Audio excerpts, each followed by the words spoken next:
প্রিয় শিক্ষার্থী বন্ধুরা, তোমরা সবাই আশা করি ভালো রয়েছো। তোমাদের সকলকে স্বাগত জানাই অপূর্ব প্রাইমারি সেন্টার ইউটিউব চ্যানেলে। আজ আমি তোমাদের সঙ্গে, তোমরা যারা চতুর্থ শ্রেণীতে পড়ো, তোমাদের চতুর্থ শ্রেণীর প্রশ্নবিচিত্রা বাংলা বিষয় থেকে 17 নম্বর মডেল সেট বা স্কুল মেদিনীপুর কলেজিয়েট প্রাথমিক বিদ্যালয়, এই স্কুলের থেকে আমি প্রশ্ন এবং তার উত্তরগুলো আলোচনা করে দেব।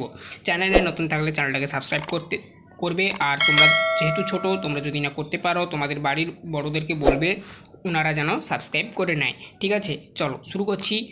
ফার্স্ট একে তাকে দেখো, পূর্ণবাক্যে উত্তর দাও লেখা রয়েছে। নির্দেশটা দেখতে পাচ্ছ। ক দাগে কী বলা রয়েছে? ছোট পিসিমা ও মেজ পিসিমার কটি ছেলে মেয়ে?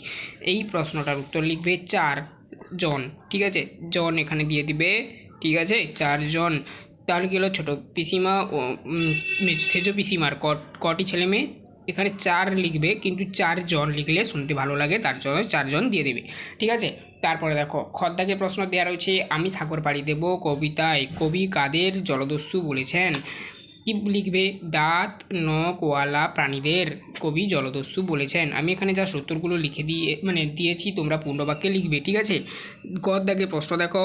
আমুড সেন কে ছিলেন? আরেকবার বলছি, আমুড সেন কে ছিলেন? ঠিক আছে, আমুড সেন ছিলেন কে বলতো? আমুড সেন ছিলেন নরওয়ের বিখ্যাত আবিষ্কারক, যিনি দক্ষিণ মেরুর প্রথম আবিষ্কর্তার গৌরব অর্জন করেন। এটাই তোমরা লিখবে। আরেকবার দেখে নাও, একটু বড় রয়েছে উত্তরটা। আমুড সেন ছিলেন নরওয়ের বিখ্যাত আবিষ্কারক, যিনি দক্ষিণ মেরুর প্রথম আবিষ্কর্তার গৌরব বা খ্যাতি সেটা অর্জন করেন। গৌরব মানে এখানে খ্যাতিকে বোঝানো হয়েছে, বোঝা গেল? তারপর দেখো নেক্সট আমরা পরবর্তীতে যে প্রশ্ন আলোচনা করব, দেখো লীলা মজুমদারের সম্পাদিত পত্রিকাটির নাম কি? এটা সহজ, তোমরা জানো। দেখো সন্দেশ হবে উত্তরটা, সন্দেশ এখানে লেখা রয়েছে, তবু আমি এখানে লিখে দিয়েছি সন্দেশ। তারপরে দেখো কি বলা রয়েছে। অ্যামাজনের জঙ্গলে গল্পটি কার লেখা? অ্যামাজনের জঙ্গলে গল্পটি কার লেখা? সত্যেন্দ্রনাথ চক্রবর্তী। স্পেলিংগুলো একটু দেখে নেবে। তারপরে দেখো নেক্সট, শব্দ ঝুড়ি থেকে শব্দ নিয়ে শূন্যস্থান পূরণ করো। ঠিক আছে, তো দেখো ড্যাশ যোগায় রাজ্যের আমার হাজার নদীর নীর। ঠিক আছে, দেখো এখানে এই প্রশ্নটার উত্তর লিখবে খাজনা। শূন্যস্থানে তোমরা খাজনা লিখবে। খাজনা যোগায় রাজ্যে আমার হাজার নদীর নীর।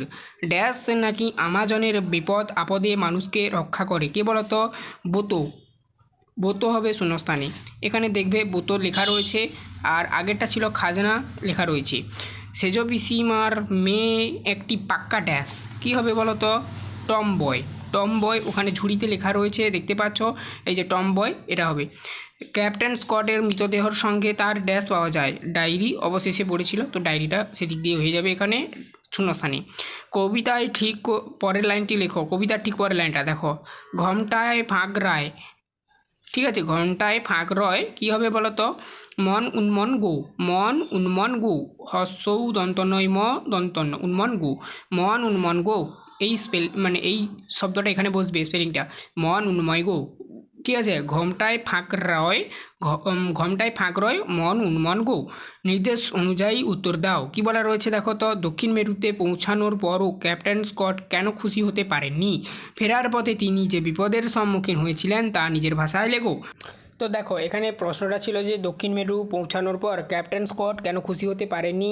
ফেরার পথে তিনি যে বিপদের সম্মুখীন হয়েছিল তা নিজের ভাষায় লেখো। এটাই তোমাদের প্রশ্ন ছিল। তো দেখো এখানে ফার্স্ট কী বলা রয়েছে, দেখো দক্ষিণ মেরু পৌঁছানোর পর ক্যাপ্টেন স্কট কেন খুশি হতে পারেননি, এই প্রশ্নটার উত্তর দেখো কী বলা রয়েছে। দক্ষিণ মেরু পৌঁছানোর পর ক্যাপ্টেন স্কট দেখতে পান সেখানে নরওয়ের বিখ্যাত আবিষ্কারক অ্যামুন্ডসেন তার দেশের পতাকা পুঁতে দিয়ে গেছেন এবং কাঠের ফলকে তার নাম রয়েছে। আসলে তিনি ভেবেছিলেন তিনি প্রথম সেখানে তার দেশের পতাকা পুঁততে চলেছেন, কিন্তু অ্যামুন্ডসেনের এই কাজ দেখে তার ভুল ভেঙে যায় এবং খুশি হতে পারেননি। তারপরে নেক্সট প্রশ্ন ছিল, ফেরার পথে তিনি যে বিপদের সম্মুখীন হয়েছিলেন তা নিজের ভাষায় লেখো। দেখো কী লিখবে। ফেরার পথে স্কট দেখলেন হাওয়া নেই, তার পরিবর্তে বইছে জমাট বরফের কণা। আকাশ পৃথিবী চোখে পড়ছে না। অর্থাৎ এখানে আকাশ আর পৃথিবী, অর্থাৎ কোনো কিছু বুঝতে পারছে না, এটাকে বর্ণনা করা হয়েছে আকাশ আর পৃথিবী দিয়ে। শুধু বরফ বৃষ্টি। স্কটেরা 5 জন অনাহারে ভীষণ ক্লান্ত। তাহলে কী হলো? স্কটেরা কিন্তু 5 জন ছিলেন, তারা কিন্তু অনাহারে অর্থাৎ খেতে না পেয়ে ভীষণ ক্লান্ত, অনাহারে ভীষণ ক্লান্ত। ইভান্স, ক্যাপ্টেন ওটস, ঠিক আছে, প্রমুখ সকলেই তুষারপাতে মারা যান। শেষে স্কটও মারা যান। মৃত্যুর আগে একটি ডায়েরিতে তিনি তাদের অভিযানের কষ্টের কথা লিখে দেন। পরে তার মৃতদেহ যারা খুঁজে বের করেন তার এই ডায়েরি সমেত তাকে খুঁজে পান। এই ছিল টোটাল তোমাদের এই প্রশ্নটার উত্তর। আশা করি তোমরা বুঝতে পারলে।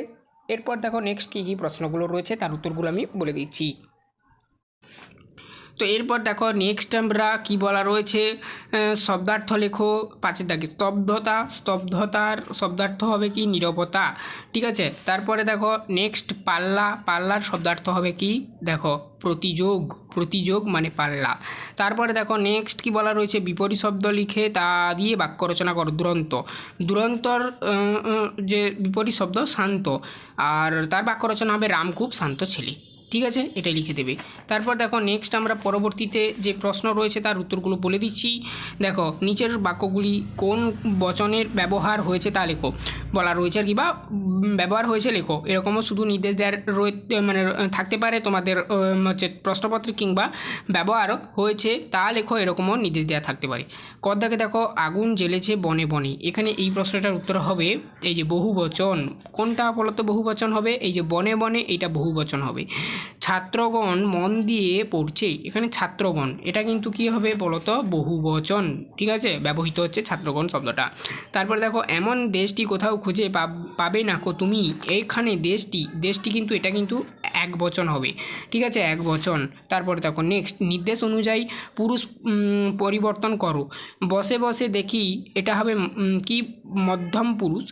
এটা দেখো বসে বসে দেখি মধ্যম পুরুষ। এখানে দেখো কি হবে? বসে বসে দেখো, মধ্যম পুরুষে রূপান্তর করলে হবে বসে বসে দেখো, এটাকে হবে। এইটাকে হচ্ছে মধ্যম পুরুষে যদি রূপান্তর করি, বসে বসে দেখি যেহেতু দেওয়া রয়েছে, এটাকে মধ্যম পুরুষে রূপান্তর করলে হবে বসে বসে দেখো, ঠিক আছে। তারপর দেখো মানে দেখি থেকে দেখো, ঠিক আছে। তারপর দেখো মাটির কড়াইতে মাছের ঝোল রাঁধে, উত্তম পুরুষে এটাকে ট্রান্সফার করতে হবে, ঠিক আছে, বা উত্তম পুরুষ এটাকে লিখতে হবে আর কি। মাটির কড়াইতে মাছের ঝোল রাধি, ঠিক আছে, রাধি, ঠিক আছে। দেখো এখানে এই যে রাধে থেকে রাধি হবে, ঠিক আছে। সমার্থক শব্দ লেখো 2টি করে। বায়ুর 2টো সমার্থক শব্দ লিখতে হবে। প্রবল লিখবে, বাতাস লিখবে, ঠিক আছে। তারপর দেখো লিঙ্গান্তর করো। প্রতিবেশীর লিঙ্গান্তর করলে কি হবে? প্রতিবেশিনী, অর্থাৎ স্ত্রী বচনে হবে আর কি।